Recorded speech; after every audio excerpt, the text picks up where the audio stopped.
Good morning, it's MJ, the creator of the Crow Tarot and the Wise Dog Tarot, and I'm working on the Grimalkin deck as well. And this is your general reading for the collective using the Wise Dog for Thursday, September, oh my God, short-term memory, September 5th. Oh, Lordy. Okay, let's get started, shall we? And we'll see what these pups bring to us here this morning. And we're going to start off with the current energy. This is the energy that we have with us at this time. We may be experiencing this energy right now. We may have it right there, right in front of us, but we need to tap into it in order to feel it. It may be something that is basically just barging into your life and saying, here, pay attention to me. But for each of us, this is, unique to you. It's unique to me how this energy manifests. So let's see what we're working with, though, collectively. What is swirling around us at this time? So, we have the Queen of Wands, and you guys all know how much I love the Queen of Wands. This is my favorite card of any and every deck.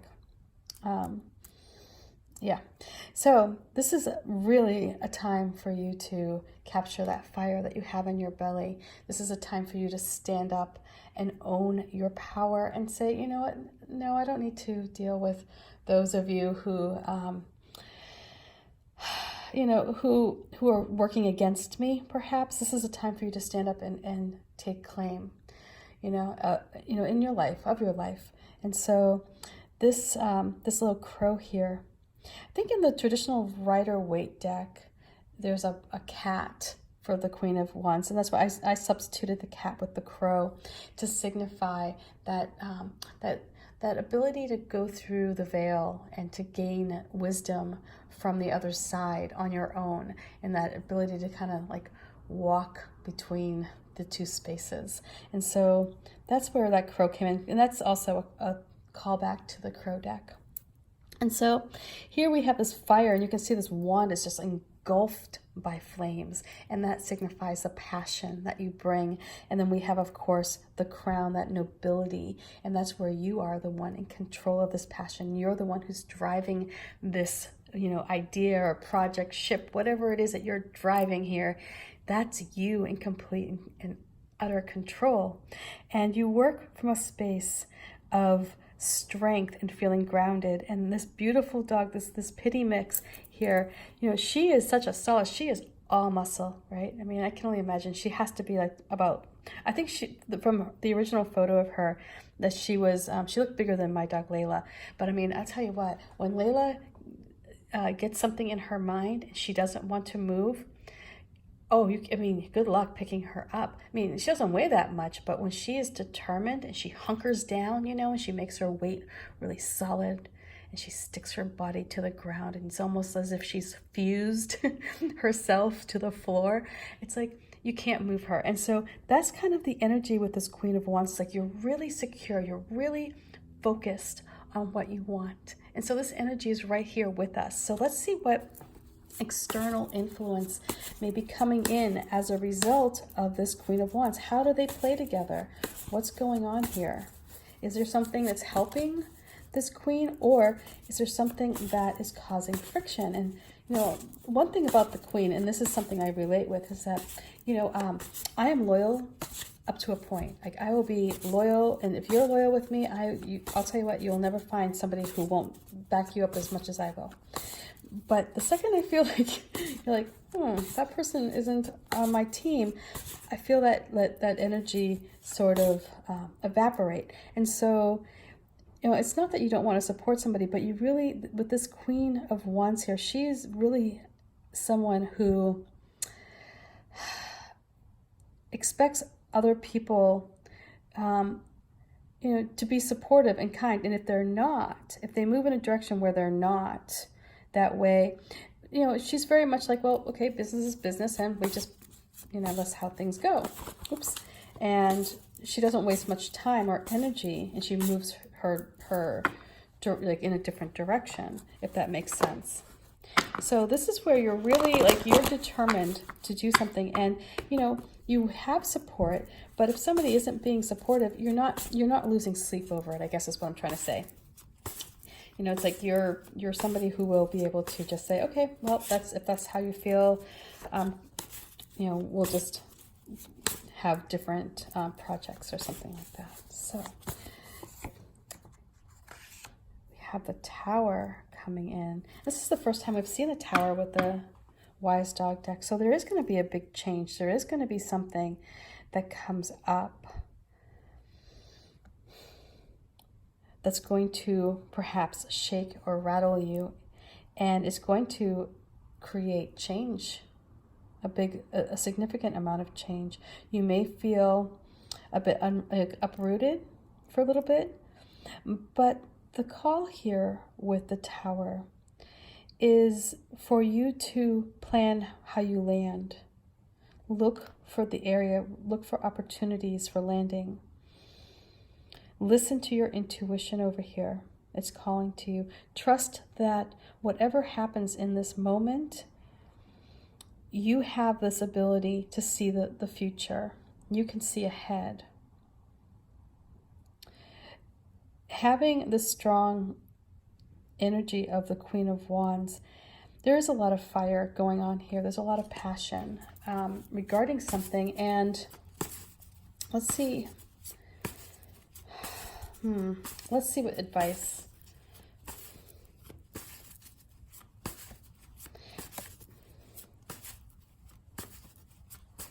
is going to come through. Well, that is very interesting here. So whatever this shakeup is, it's like the Ten of Cups comes along, and I feel like what is happening here is that you are really going to solidify your position within your community. It's going to create a space of happiness and bliss. You're going to get to see how you fit in. See how we have the squirrel, the cat, and the dog kind of all coming together, and they're different. Each one of these may be maybe perceived as a threat to the other, but really here for this Ten of Cups, it's like this is where you all join forces. And so very interesting how that is coming about. Okay, so now that I have this, I see everything here coming together.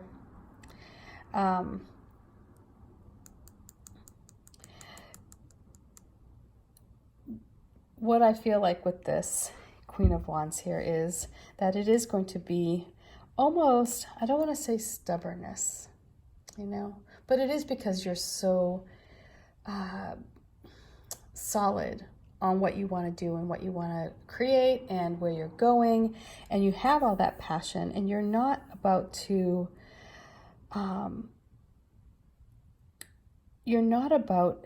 let anybody sort of dictate where you go. You're very much like, this is where I'm going. And there is, I don't know if you guys can see it, there is that lion face here in the flame. And, that does that to me, this here, I put that in there. I put the lion in that fire to signify the courage and the bravery it takes to stand up and be vulnerable and to share your ideas and to get out there and to be a leader and to and to show grace during times that may be stressful.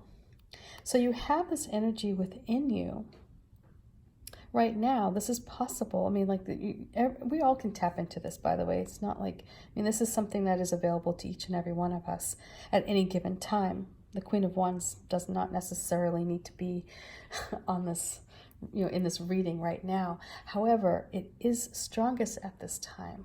And so to me, the call here is to connect with this energy, to feel that power that you have within, because you are going to perhaps see that change will come to you in a way that will be unexpected. And it will be this queen that will help you connect with your higher self, that will help you get that vision for what the future will hold. That, there is nothing is permanent, right? There's nothing in this world that if you think about it, it's like everything has this ability to change regardless of where you are. Whether it be your job, relationship, there's no guarantees in this life.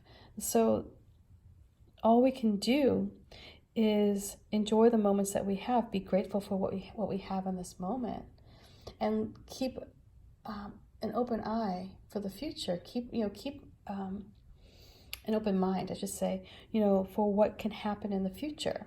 So if there is perhaps a job that that you love, and all of a sudden you find out there's a cutback, or the house that you've been building for the last 5 years, all of a sudden, a storm comes and it wipes it out, it is going to cause a sense of panic or devastation within.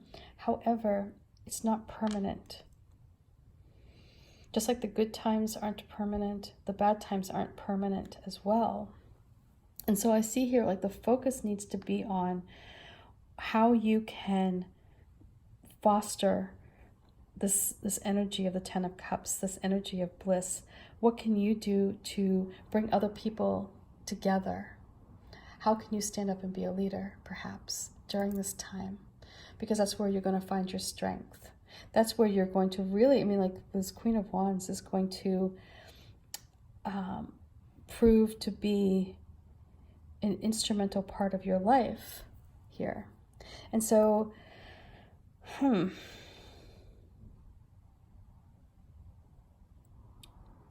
the Tower is just going to shake things up. But having these two cards on either side of it, to me, sometimes the shakeups aren't necessarily always a bad thing, right? It may turn out that your insurance covers everything, and you've discovered that you moved to some place that you find is a lot more pleasurable. So I'm trying to get a clear understanding.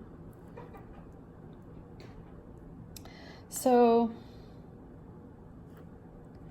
and I'm looking at areas of similarities here. And we have the sunflowers over here with the Queen of Wands, and we have the sunflowers over here with the Ten of Cups, and we have the daffodils over here, and we have the daffodils over here. So there is this symmetry, not cemetery, oh my goodness, no, there's a symmetry between. And then we have the roses over here, but we also, the peonies, which is in the same sort of family, it's like, and so I feel like these two are very much connected. And you do find your strength, and you find your strength with this community of people who maybe come to you in a way that, you may not have expected, because they are kind of from different areas. Again, here, look, there's another one. We have this tree with the roots, and then we have the tree with the roots here. So this is where you connect with yourself and where you stand in this world. Where does your spirit lie? Where do you feel whole and feel complete?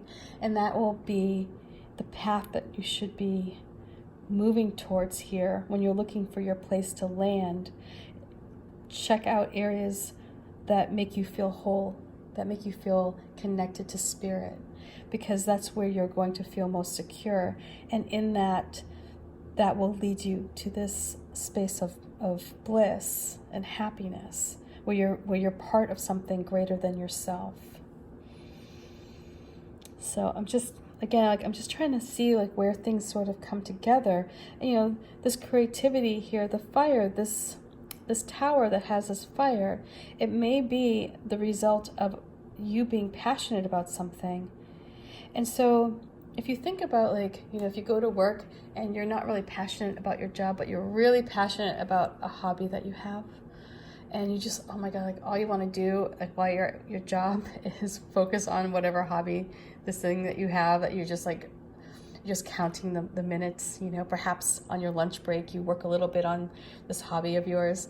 And what you find is, as a result, your boss, you know, is not completely blind, that, you know, that you're not giving 100% anymore, that your focus is shifted, that your loyalties perhaps have shifted.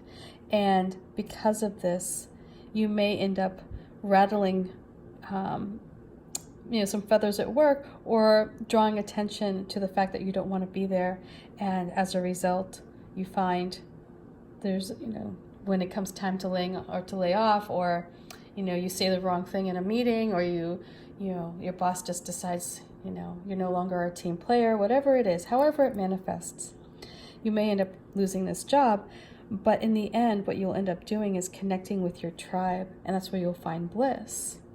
And so that's kind of what the vibe I'm getting here with this is, that this tower event, yes, it's going to cause you a temporary shakeup. It's going to cause you to feel perhaps out of sorts, as if you're falling. But the goal is to look in the direction where you're going. Where's the safest place to land? Is it in the water, or is it on a tree, right? Listen to your higher self. Listen to the voice that you have within that's guiding you. Pay attention to what you see in the future. Like, pay attention to those signs that you get from spirit, because they're going to give you glimpses of what the future may hold for you, but you will have to be the one responsible for those actions. Again, connect with yourself in a way where you feel grounded. You know, ground your energy so that you feel secure in this place on this planet, where you may have all this stuff going on around you, crashing around you. As long as you feel secure with your skills, who you are, what you stand for, your beliefs, you will find that you'll be transplanted into someplace better. Keep in mind here that you have within you this powerful force of the Queen of Wands. You know, and she is a creative force to be reckoned with.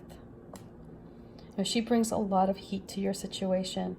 And although she may have been the one kind of working behind the scenes to get her way, perhaps, to get you to this point where she forces change, she forces you into discomfort so that you can eventually find this bliss, keep that in mind, that she is still with you. She still has this energy out there for you to take. So I hope this reading makes sense. Holy crow.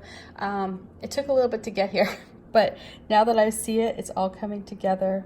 And when you're reading the cards for yourself, I hope, even with my crow deck, I do this, like, you know, I do use similar imagery, and I do that on purpose, you know, because they do mean something. There is a language here within each card.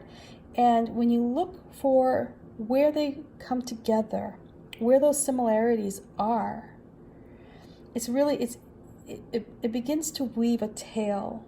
And it may take a little bit to kind of notice everything, but once you start noticing how things sort of come together between the cards, what ties them all together, it's amazing. It's like all of a sudden the picture becomes much more clear. So anyway, oh God, I went really long and I'm so sorry. Bye for now. Much love. Peace.